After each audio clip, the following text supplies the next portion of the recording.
আসসালামু আলাইকুম, আমি রাকিবুল হাসিব রাফিন। চেন্নাই টেস্টের তৃতীয় দিন শেষে পর্যালোচনা নিয়ে আপনাদের সামনে উপস্থিত হয়েছি।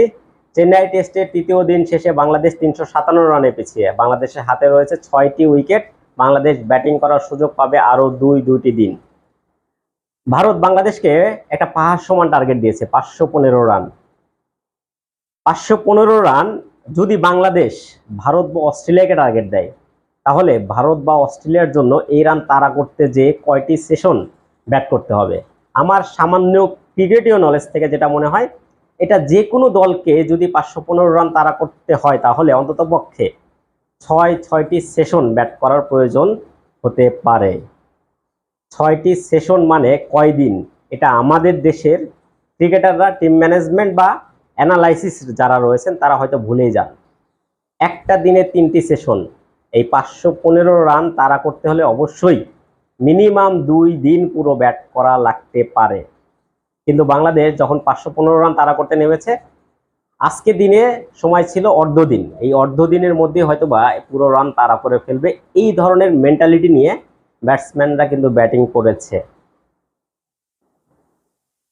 দিনের শুরুটা আমার কাছে দেখে অনেকটা অবাকই মনে হয়েছে। দিনের শুরুতে আকাশ দেখে মনে হয়েছে একটা মেঘাচ্ছন্ন আবহাওয়া। এই আবহাওয়াতে চেন্নাই টেস্টে প্রথম দিনে ফাস্ট বোলাররা যে ধরনের ফায়দা তুলে নিয়েছিল ভারতীয়দের বিপক্ষে, সেই ফায়দাটা হয়তোবা আজকে বাংলাদেশ নিতে পারবে। কিন্তু দুই ব্যাটসম্যান সাবমান গিল এবং ঋষভ পান্ট, তারা কিন্তু একদমই বাংলাদেশি বোলারদের এই চান্সটি দেননি। দুর্দান্ত ব্যাটিং করেছেন দুই ব্যাটসম্যান, গিল এবং ঋষভ পান্ট দুজনে কিন্তু সেঞ্চুরি তুলেছেন।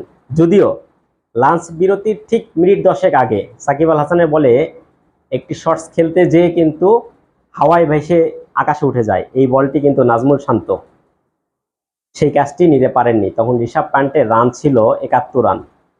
এর পরবর্তীতে লাঞ্চ বিরতি থেকে এসে কিন্তু ঋষভ পান্ট দ্রুতই তিনি সেঞ্চুরি তুলে নেন। সেঞ্চুরি পরবর্তীতে তিনি ফিরে গেলেও শুভমান গিল তিনিও কিন্তু পরবর্তীতে সেঞ্চুরি তুলে নেন এবং একটা পর্যায়ে ভারত 287 রান 4 উইকেটে তারা ইনিংস ডিক্লেয়ার করে। বাংলাদেশের সামনে টার্গেট 515 রান। 515 রান তারা করতে নেমে বাংলাদেশ শুরুতে বেশ স্বাচ্ছন্দ্যেই ব্যাট করছিল বলা যায়। টি বিরতি পর্যন্ত বাংলাদেশ প্রায় ওই সময় ঘন্টাখানিক ব্যাট করেছে দ্বিতীয় সেশনে, এবং ওই সেশনটি বাংলাদেশের পুরো এই টেস্ট ম্যাচে একটা ভালো সেশন ব্যাটিংয়ের দিক থেকে বলছি। তারা ওই সময় কোনো উইকেট হারায়নি। 62 রানে একটা ওপেনিং পার্টনারশিপ, এটা ভারতের মাটিতে বাংলাদেশের ওপেনিং পার্টনারশিপের মধ্যে সর্বোচ্চ রানের পার্টনারশিপ। এর আগে 50 ঊর্ধ্ব কোনো পার্টনারশিপ বাংলাদেশের ওপেনারদের কাছ থেকে কিন্তু ভারতের মাটিতে, ভারতের বিপক্ষে কোনো টেস্টেই কিন্তু বাংলাদেশ খেলতে পারেনি। ভারতীয়দের বিপক্ষে ওপেনাররা যে ধরনের ব্যাটিং করেছে, এটা আমার কাছে মনে হয় একটা পাস মার্ক তারা তুলেছে। কিন্তু 515 রান তারা করতে যে অ্যাপ্রোচে ব্যাটিং করার কথা, যে ধৈর্য, যে টেম্পারমেন্ট উইকেটে শো করার কথা ছিল, সেটা ব্যাটসম্যানরা কোনোভাবেই করতে পারেননি। যে 33 বা 35 রানে জাকির এবং সাদমান আউট হয়েছেন, এটা তাদের জন্য একটা পাস মার্ক। পরবর্তী টেস্টে তারা হয়তোবা সুযোগ পাবেন এই ইনিংস খেলার কারণে। কিন্তু এই 515 রান তারা করার জন্য একজন ওপেনারের কাছ থেকে যে ধরনের ব্যাটিং আমরা সচরাচর প্রত্যাশা করি, সেই অনুযায়ী কোনো ওপেনারই তার ধারে কাছেও কিন্তু ব্যাটিং করতে পারেননি। সাদমানের ব্যাটিং দেখে আমার কাছে মনে হয়েছে সাদমানের অ্যাপ্রোচ, সাদমানের ব্যাটিং ধরন, এটা কোনোভাবেই ভালো বোলিং লাইন আপের বিপক্ষে অ্যাপ্রোপ্রিয়েট না। তিনি 68টি বল মোকাবেলা করেছেন, সেটা কোনো বলই আমার কাছে মনে হয় নাই যে তিনি খুব আত্মবিশ্বাসী বা খুব স্বাচ্ছন্দ্যে ব্যাটিং করেছেন। তাই আমার কাছে মনে হয় এই জায়গায় আরেকটু ভাবা প্রয়োজন। তার ব্যাটিং অ্যাপ্রোচ কোনোভাবেই এই ধরনের বোলিং লাইন আপের বিপক্ষে খুব ভালো কিছু করতে পারবেন বলে আমার কাছে মনে হয় না। জাকির হাসান তিনি বেশ ভালোই একটা শুরু করেছিলেন, কিন্তু সেটাও ইনিংস বড় করতে পারেননি। ক্রিকেট যে একটা টিম গেম, সেটা বড় দলের বিপক্ষে খেললেই বোঝা যায়। ভারতীয় বোলাররা যখন 16 ওভার পর্যন্ত উইকেট তুলতে পারেনি, তখন অসাধারণ একটি ক্যাচ গালি অঞ্চলে জাসওয়াল নিয়ে কিন্তু ভারতকে প্রথম উইকেট উপহার দিয়েছেন। যখন বোলাররা ব্যর্থ, তখন অবশ্যই প্রত্যাশা থাকে পুরো টিমের একটা ইফোর্ট, সেটা কিন্তু প্রত্যেক দল প্রত্যাশা করে। আমরা হয়তোবা সেই সুযোগগুলো কাজে লাগাতে পারি না, কিন্তু ভারত কিন্তু দুর্দান্ত একটি ক্যাচ নিয়ে বাংলাদেশকে প্রথম উইকেটে পতন ঘটান। এর পরবর্তীতে কিন্তু বাংলাদেশ আর সেখান থেকে বড় কোনো পার্টনারশিপ দাঁড় করাতে পারেনি এই আজকের দিনে। মমিনুল হক তিনি বরাবরই ব্যর্থ, বিদেশের মাটিতে নিয়ে ব্যর্থ, সেটার একটি প্রমাণ আবারও দেখলাম।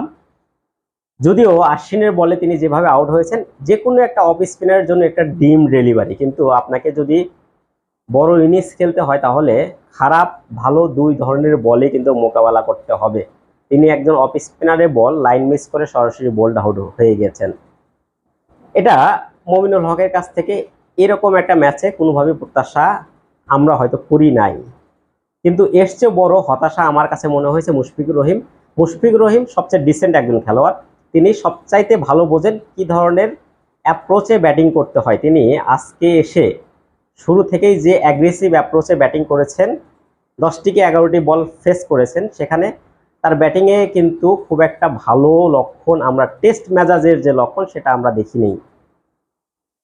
একটা বলে তিনি স্লক সুইপ করে 6 মারার পরে কিন্তু পরবর্তী বলে আবার তিনি ডাউন উইকেটে এসে মারতে যান, মিস টাইমিং হয়ে KL রাহুলের হাতে ক্যাচটি চলে যায়। KL রাহুল দুর্দান্ত একটি ক্যাচ নিয়েছেন, যদিও আমার কাছে একটু সন্দেহ রয়েছে এই ক্যাচটি KL রাহুল প্রপারলি নিতে পেরেছেন কিনা না, কিন্তু যাই হোক না কেন দিন শেষে কিন্তু মুশফিকুর রহিম ওই ক্যাচেই কিন্তু আউট হয়েছেন।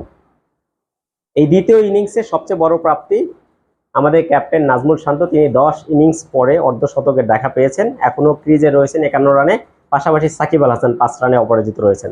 কিন্তু সাকিব আল হাসানের জন্য আমার কাছে মনে হয় এটা একটা অ্যাসিড টেস্ট, ক্যারিয়ারের এই শেষ সময় এসেও তাকে পরীক্ষার সম্মুখীন হতে হচ্ছে, অঘোষিত পরীক্ষা। তিনি যদি ব্যাটিংয়ে ভালো করতে না পারেন, হয়তোবা লঙ্গার ভাষণের ক্রিকেট নিয়ে তাকে হয়তো অন্য কোনো পরিকল্পনা করলেও করতে পারে টিম ম্যানেজমেন্ট। এই কারণেই বলছি তিনি বোলিংয়ে স্বাচ্ছন্দ্যে বোলিং করতে পারছেন না। তিনি যদিও শোনা যাচ্ছে তিনি ইনজুরি নিয়ে খেলছেন, তার হাতের ব্যথার কারণে তিনি ভালো বল করতে পারেননি। পাশাপাশি যদি ব্যাটিংটাও যদি ভালো না করতে পারেন, তাহলে তিনি যে সময়টা পার করছেন, দেশের সাপোর্টটা কিন্তু তার খুবই দরকার।